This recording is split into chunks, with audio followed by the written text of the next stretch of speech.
Hi everyone. Today I'm here with Dr. Justin Brink at Premier Spine and Sport in Eagle, Idaho. And lately he's been helping me with my mobility and rehab on old injuries. And I've been really excited about that because we've been seeing a lot of improvement on that. And we wanted to help you as well with some things to help in this off season. The biggest thing that I think helps on a bike and so many skills is your ankle mobility. So today we're going to go over some movements that you can do either a couple times a week or as much as you want and see improvement in as little as probably a month. Yeah, as much as you want to work on it. So I'm going to talk a little bit about why I think it's important for ankle mobility, and then we'll get into the movements. Perfect. If you've paid attention to the videos over the past few years, you may have picked up on how often it was mentioned to drop my heel.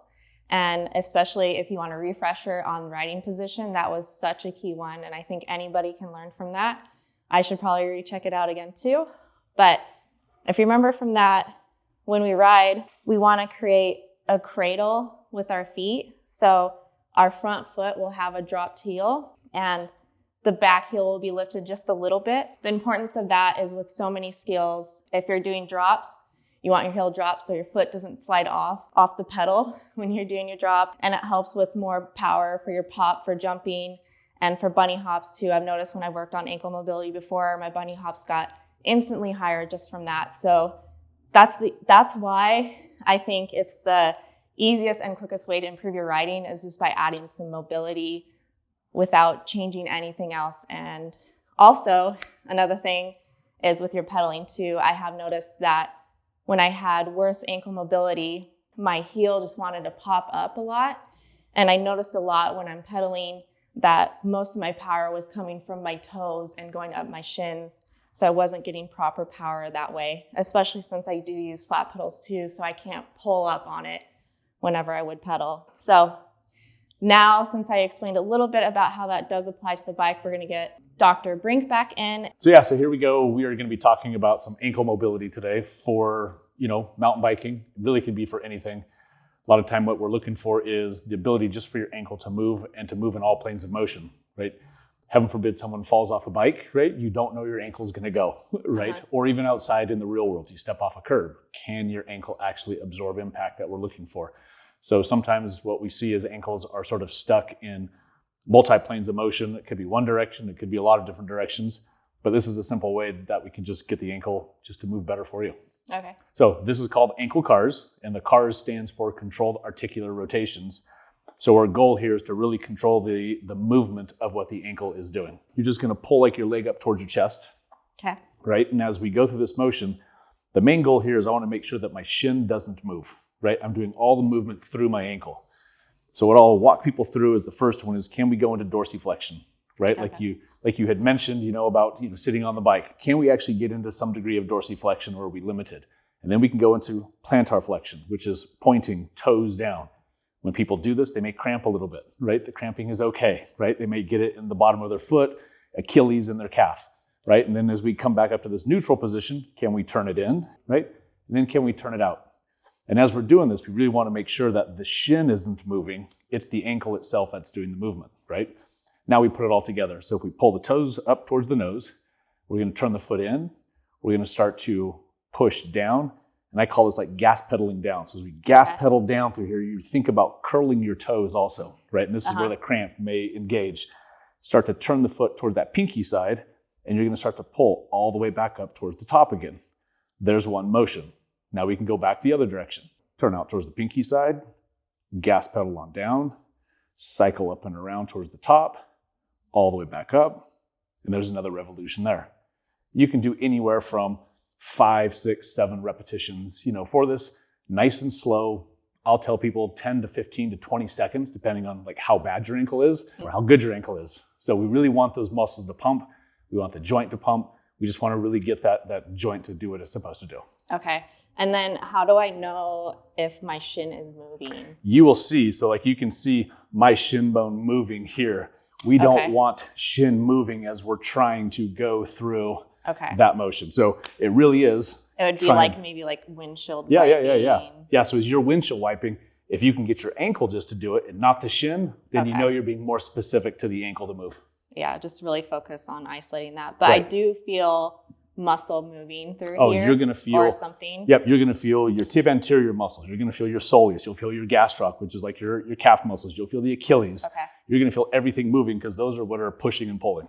Okay. Pretty easy for number one, and do both ankles, of Do course. both ankles. Yes, correct. Okay. And if one side is worse than the other one, spend more time doing that one. Okay. Yeah. Cool. Is there anything else I want to be aware of, like if it's hurting? Again, if you do hurt or you have some pain, you can always still do the motion, right? You just sort of want to skirt around it. Like I want to go right to where pain might be, but I don't want to drive that ankle into pain. Okay. So people that do have sprained ankles, you can still do this. This is a great way just to pump the ankle. Okay. Yeah. All right, so here's exercise 2. And exercise 2 is called a combat-based position. And this combat-based position is one that I'm sitting in here. And if April wants to get into that same position, she can. Yeah. So our goal is, as we sit here, I'm sitting back onto my left heel. I'm really trying to rock as far forward as I can go. So I'm really trying to create more dorsiflexion in my ankle. Some people won't be able to go this far, like knees over the toes. That's okay, depending on what your ankle joint is going to let you do, right? Okay.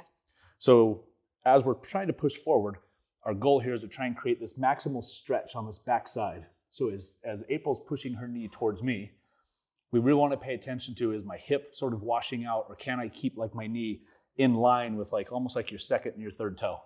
So as she's pushing forward, it's not even pushing with the hands. Like she is really trying to drive her knee over her toes as far as she can get.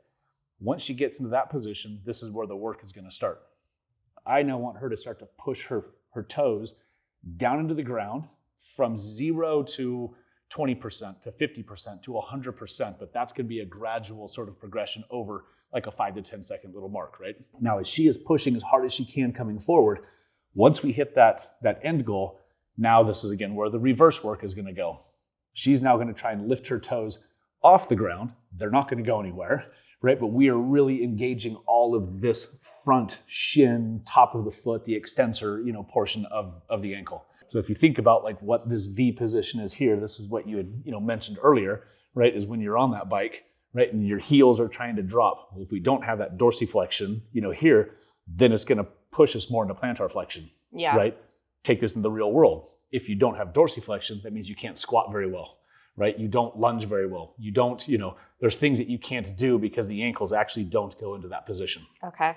And then the whole time I want to make sure my heel doesn't come off the ground. Correct. Right? Yeah, heel stays on the ground the entire time. So it's always great if you can do it barefoot, right? Because then you can really see, because sometimes people have more elevated shoes, and that's going to put you in a different position, right? So if you can do it barefoot, then that foot does stay flat to the ground. Okay.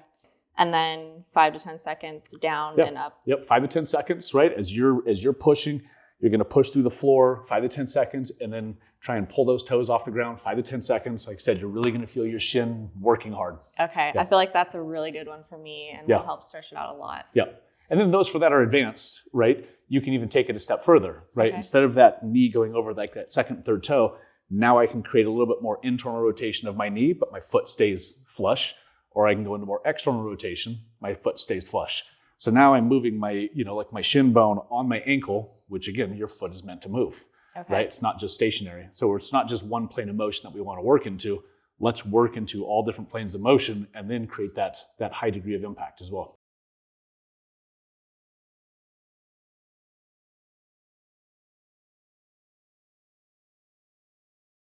Next one is just actually the reverse.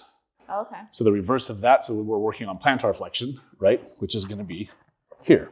So this is where now you're going to sit this way, right? And so just like what we did before, is now you're going to pull the top of your toes into the ground, right? So as you pull, now you're going to feel all like your shins and the top of your ankle really working. And then same thing, like that 5 to 10 second count. And then your goal is to try and curl your toes off the ground. And when you curl, you might feel calves and everything in here just really start to cramp as well. Okay. It's all in my shins mostly. Yes. And that's where you're going to feel that for sure. Okay. And some people may not be able to get to that position because again, they don't have that proper plantar flexion right in that ankle joint. So if you can't do that, the easy way is just to sort of just sit back here and relax into it. Lightly pull your toes into the ground, lightly try and, pull away from the ground. If you have to come out of it, bring your hands out in front of you. So there are ways that we can modify, in order to get out of this. Take weight off of it. Maybe use like a yoga block or something. You totally can. Or like a towel. Stick a towel underneath here, right? If someone's a little bit more propped up right here on this ankle, then maybe we have to put a towel because they don't have that motion yet. Well, let's make it easier for them. Prop this here. They can still do the work. As they get better, we slowly take that towel out. Okay, great. Yeah, I interestingly felt it more in my good ankle. Yeah, right. And this is where you will start to see some of these imbalances. Yeah. Right, where like your left side, where you might feel more power at, or the right side more power, and vice versa. Right. It's like, what is that power that you're able to actually push and pull? And this now goes into not just mountain biking, but if you do wear clips, right, you're doing a lot more pulling. Right. If we're doing more pulling, well, when we have flats, we're not really doing that because we're allowing it to pull through.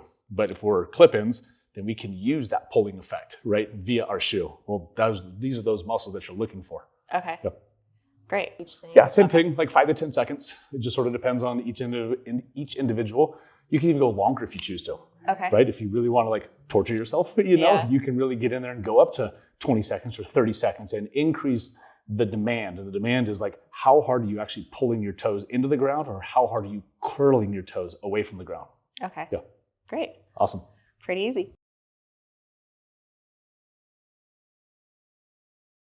That seemed easy enough to do regularly, and I'll put in the chapters each one so you can come back to it easy.